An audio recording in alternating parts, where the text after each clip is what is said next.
So let's get started. The first thing I'll do is show you how to launch a simple live stream with MEDIAL using OBS.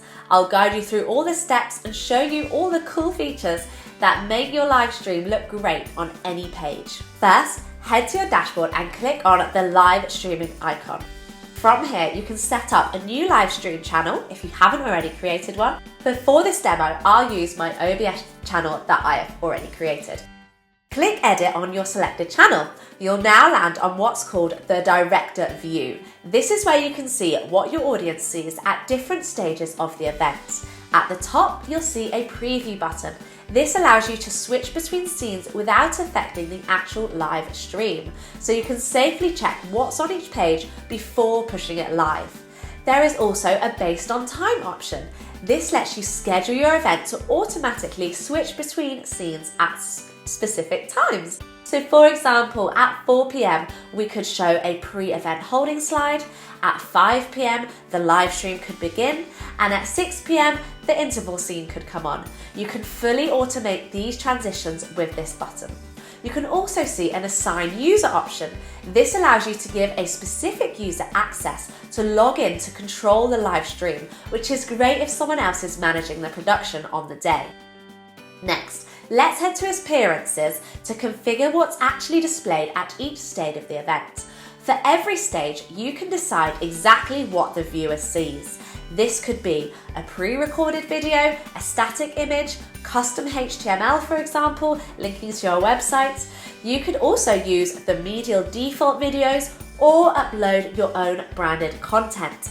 So now we're going to click on Page Modules. Here you can enhance the viewer's experience even further.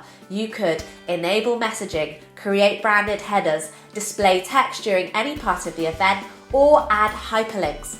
This is where you can really make the live stream feel polished and aligned with your brand. Once you've configured your live stream, it's time to head to Settings. Specifically go to Destination.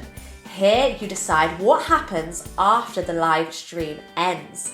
If you enable archiving, MEDIAL will automatically record the event and save it to your library, ready for on-demand playback.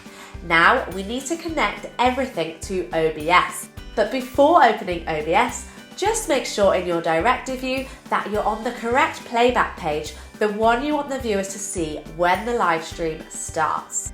So now we're going to open OBS and click Settings. Then we're going to head to Stream and make sure the service is set to custom.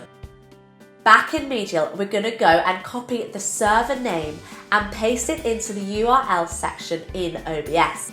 Make sure to include RTMP and 2 forward slashes at the beginning of this.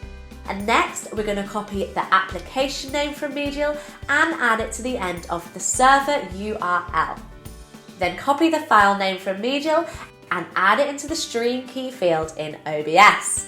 And that's the hard work done. The username and password can be provided by MEDIAL support.